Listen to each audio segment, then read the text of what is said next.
Welcome back to Meet the Candidate, presented by the over 850 families of Belterra and also KDRP 99.9 FM Dripping Springs Community Radio.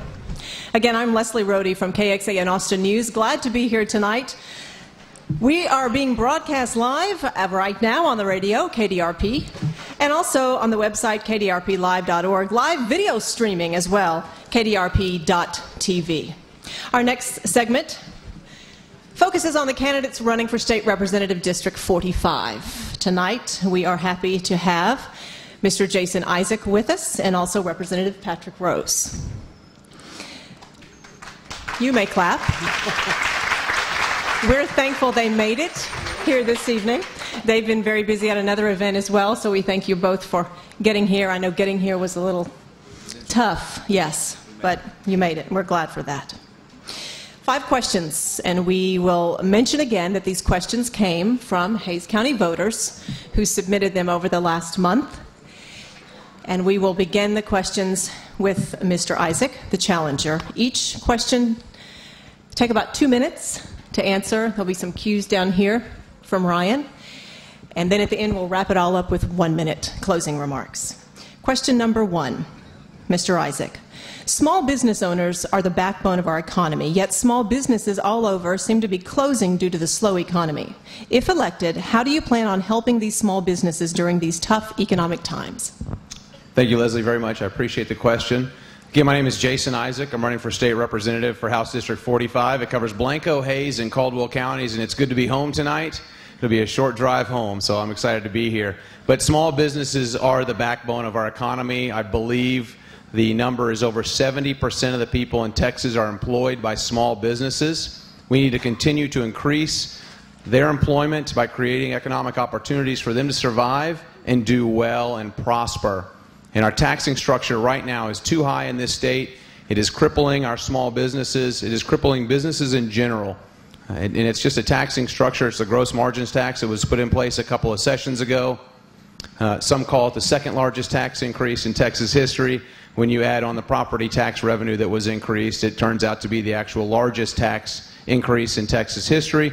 We need to really revise that program. And I would suggest that we provide tax incentives to small businesses and all businesses for providing their employees health insurance. That's something that's critical. It's the largest, one of the largest expenditures we make. 37% of our state's budget goes for health expenditures. We need to reduce that burden on the state side, and we can do that by getting more people health insurance. And then we need to provide some tax breaks to homeowners. We need property tax relief to homeowners. They will start spending their money, and more small business jobs will grow. I've been a small business owner for 12 years. Since I graduated from college, I've worked for a couple of small businesses for the last 15 years, marketing technology to transportation companies. So I know firsthand the opportunities that we need to create. I've been very happy to employ a lot of people, and it's a good feeling. We need strong small business here in Texas, and we do that by providing tax relief. Thank you. Thank you, Mr. Isaac. Now, Representative Rose, what do you do for small businesses? Leslie, thank you for hosting, and I want to thank everybody who patiently waited for us to get around that wreck on 12. First of all, my small business record is one I'm extremely proud of, and it's one the National Federation of Independent Business endorses. They have a choice in this race between my record and my opponent, and they have endorsed me, and it's something I'm very proud of. One of the first bills I passed, matter of fact, in 2003 was a bill, Kim Johnson, that gives immunity from liability for board members of chambers of commerce. As a teenage kid growing up in Dripping Springs, I helped volunteer at our visitor center. I understand very directly what our small businesses mean to our local economies, and I've been very involved in helping them. In 2005 and 6, we had school maintenance and operation property taxes that were at $1.50. We now have them at $1.04.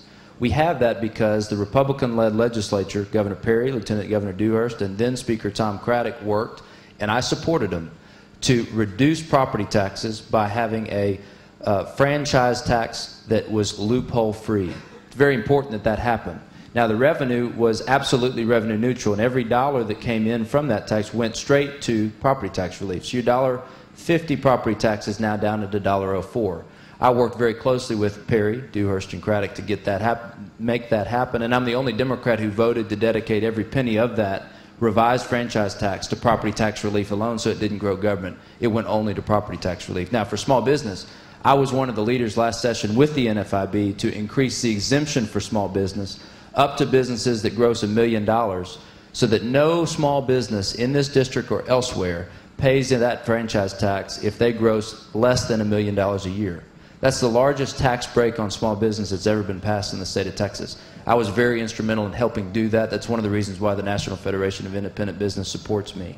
As we get through this next session, another important thing for small businesses is that we balance this budget without raising taxes. I've got a record of doing that. I did it in 2003, and I look forward to doing it again in 2011. Thank you, Representative Rose. Question number 2, Mr. Isaac. What's the biggest difference between you and your opponent, and how do you continue to differentiate yourself if you are elected? I think our biggest difference is our philosophy. And I am a conservative first. I'm running as a Republican. My opponent is a Democrat. He's running as a, I don't know what, but he claims that he's an independent, and he plays a Republican on TV. It's very confusing to me. It's also confusing because 90% of the time he votes with the most liberal members of the House. He votes for more government time and time again. The largest tax increase in Texas history, he supported that. Unfortunately, so did our governor. He signed it into law. I look forward to working next session to bring better legislation to the governor's desk so the governor can provide tax relief so that we can shrink the size of government. I want a smaller government, a government that provides less social services to people, because I've been actively involved in nonprofit organizations, and I do that because of my heart, and I believe nonprofit organizations can provide services so much better than the government can. So I do not support, thank you, I do not support an expanding government. I do not support an income tax, which my opponent voted to investigate. We need smaller government. Our government needs to learn to do more with less. We need a lower tax burden on individuals and businesses so that we can get this economy taking off. Thank you. Thanks, Mr. Isaac. Representative Rose, how are you different than your opponent? Well, one thing is I'm from here. In addition to being from here, I've worked the last 7 years to be honest with voters, to represent our values, and it doesn't matter which party is for that issue. If it's for this district, I'm going to be for it. If it's bad for this district, I'm going to be against it. So I am very independent of political party. My opponent has a vision for Austin that looks a lot like Washington, D.C. He'd like to see Republican and Democrat on different sides of an aisle. He wouldn't like to see 2 different Republican speakers appoint me as a Democrat chairman of committees. He wouldn't like to see that partnership. Some people think working together in Austin across party line is a weakness. I think it's a strength. And I think we have a wonderful thing going in Texas in this way. We don't play the partisan game in this place. I'm a Democrat who's endorsed by the Farm Bureau, the National Rifle Association, the Texas Rifle Association, the National Federation of Independent Business, and the Texas Association of Business. I work with leaders, whether they be leaders of local groundwater districts or whether they be local Chamber of Commerce leaders. I work with you because I care about your issues and I'm going to be your partner. I've never asked anybody who's entered my office what party they're in before I work to help them solve a problem. And it's that sort of leadership that's led, for example, the Robin Hood payment in Dripping Springs was $4.1 million 2 years ago. Because of my work to extend the mid-size adjustment to Chapter 41 districts like Dripping Springs, the Robin Hood payment was reduced from just over $4 million down to $760,000. We did that because I work well together across the party aisle. I worked with our speaker, worked with our party chair, with the chairman of the Education Committee and Appropriations Committee, and we got that done. That is the biggest difference. If you want to turn Austin into Washington, vote for him. If you want somebody who's going to continue to lead in a bipartisan way, I'm your candidate. Thanks, Representative Rose. Governor Perry ordered schools to spend 65% of tax dollars directly in the classroom. School districts, however, continue to fail to comply with this order. If elected, Mr. Isaac, how would you handle the situation so that the focus is on classroom instruction?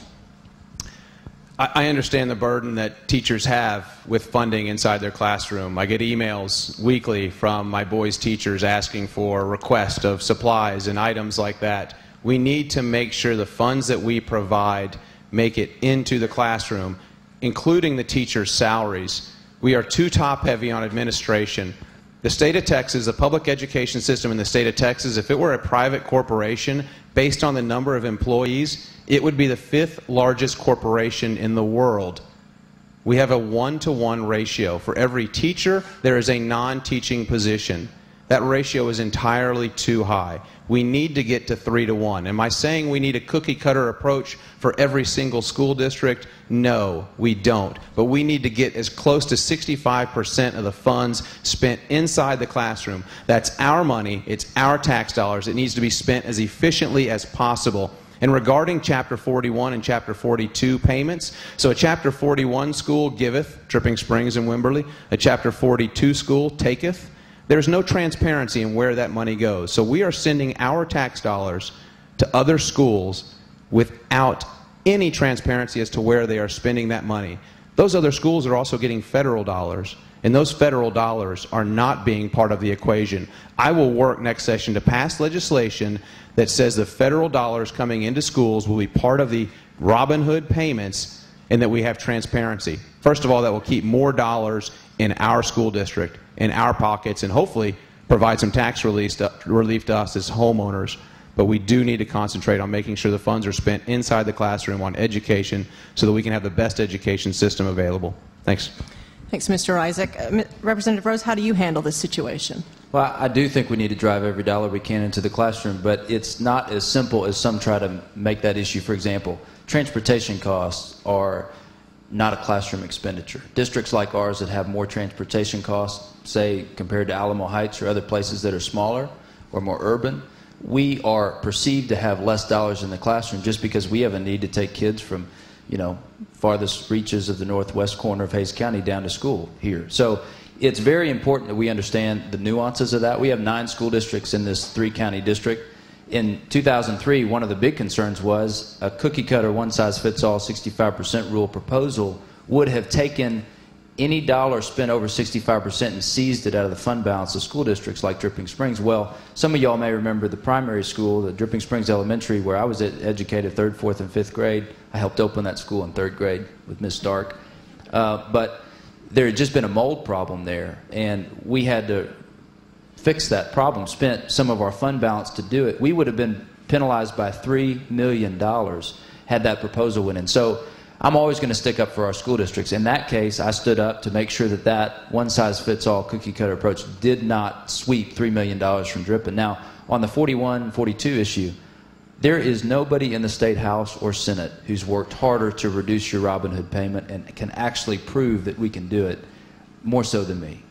I'm very proud of the fact that the Robin Hood payment in Dripping Springs, just over $4 million, went down to just under $800,000 because of our work on the mid-size adjustment, extending it to Dripping Springs and Wimberley. And we did that without any harm or detriment to the other 7 school districts in this district. We did that because we increased the state share, and we did that back to bipartisanship because I know how to put together a coalition of people to get things done.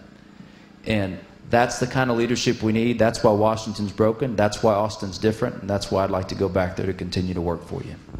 Thank you, Representative Rose.